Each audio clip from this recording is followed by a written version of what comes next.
Greetings. My name is Robert Cobbs, and I want to discuss my philosophy of leadership with you.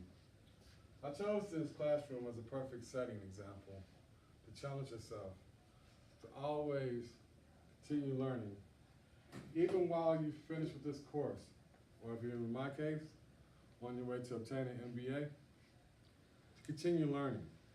Because leadership is more than just a position. Leadership is about attitudes. Let us begin. Leaders are designed to improve others in the workplace. It creates a chain reaction of attitude. An effective leader is one who is charismatic, transformational, and authentic. I view myself more of a transformational leader. So much of my growth has been based on inner challenges for myself.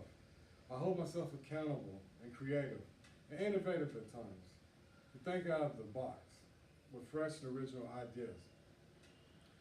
Now, my theory on transformational leadership, it can be looked at as radical because I expect everyone to work at the highest performance possible.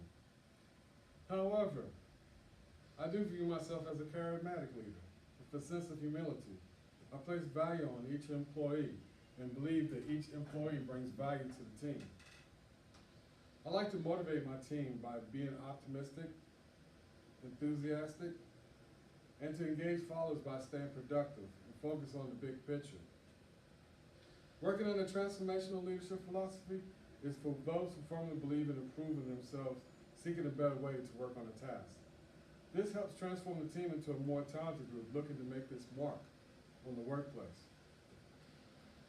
One thing I have came up with as a philosophy statement: a manager gets the job done, while great leaders tap into the emotion of the followers.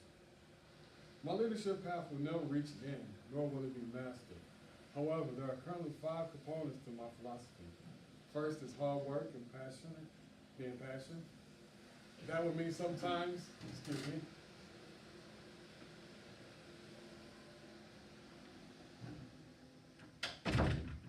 I apologize for the interruption.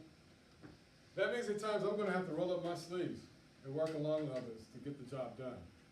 I don't have a problem with that because working along others as a leader is going to establish myself with credibility and respect as a leader.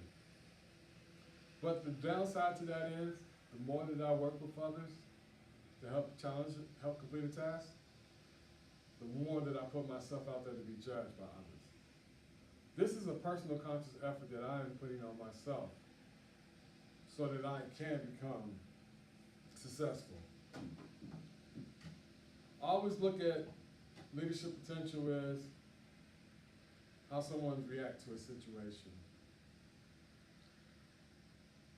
My second component on leadership is to continue to learn, allow myself to grow, never settle, be curious, ask questions, develop habits as a leader. The next 2 components of my philosophy is kind of similar. That's going to be being passionate, and a positive attitude. Well, I did say that with my first component, but let me rephrase it. Often leaders struggle with overtaking the path that they have expected to take to make one happy. What I'm suggesting here is learn how to prioritize your time in the workplace. The key element is to stay passionate, determined, use that energy to serve with self-pride. Creating positive and negative results in the workplace itself is a risk, but a person that risks nothing, does nothing, and has nothing. It all comes down to 2 simple questions as a leader. Can you hold yourself accountable at the end of the day? And did you give it all? Regardless of the outcome, reflect the overall performance of self-authenticity. To lead in the workplace, a leader will require a unique set of abilities that are genuine. Challenge the team with high-level goals to harvest a high-level performance. Encourage the team to believe that they can handle the task and let them know about the benefits that come with completing the task. Set goals to achieve the company's target, but by becoming a goal setter yourself. What I'm trying to say here is, Take risks. If you don't take risks, how will you ever know your potential as a leader? The biggest opportunity missed is when you don't take the risk or you don't step up to the challenge. Always learn to take, I guess what I'm trying to say is learn to pick your battles. Learn which risk is healthy and which risk is not healthy to succeed in the workplace. An effective leader should be confident enough to have a team follow orders and be sure about my choices as a leader. I don't confuse this with arrogance. However, this does not mean to be overconfident when I try to put some swagger on my work, when I try to put a stamp on my leadership style. What I'm trying to accomplish here is to look at the goal, or look at the obstacles, or look at the challenges that the workplace have full. I don't want to be like anyone else. I do look at other leadership styles, and I do find some qualities in those leaderships to implement in my own leadership philosophy. But at the end of the day, I'm trying to be myself. Leadership is meant to improve the workplace. Develop my philosophy by developing who I am as a person, and that is made by my values and my priorities. One important thing to remember is that there is no one theory that is going to work in all situations. Learn to balance all your leadership styles at the workplace. Currently, I'm working on transformational, being charismatic, and being authentic. I find those three leadership theories going to help me along the way. But I will try to use others, such as the path, set, goal theory. I like that. I just haven't found the time and opportunity to use that theory yet.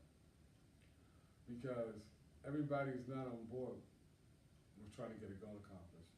First, I got to get the workers enthused and be optimistic. When I get their attention, then I go into the path, set, goal theory. Great leaders have vision and understand that there are certain qualities that make them different from others. Not all situations require the same type of leadership. Great leaders adapt to their surrounding environment and empowers the team to succeed. My philosophy on leadership has changed over time. Thank you, Professor Walton, for challenging me. You encouraged me to look at other leaderships and not to be stubborn. You allowed me to view these leadership theories and incorporate it into my own leadership. I now understand the best leaders are the ones that are passionate about developing a strong culture at work. Well, in conclusion, these are the things that I have worked on as a leader. In return, I will have the ability to guide each other, work towards a well-defined vision by communicating clearly, to inspire confidence and trust in each other. I will not try to lead by force. Instead, motivate others and lead by example. Having a special, clear vision will separate me from other managers and change myself from a transactional manager into a transformational leader. I now understand without the team, there could be no real leadership. I'd like to thank you for your time. This is Robert Cobbs, and this is my philosophy on leadership. Thank you.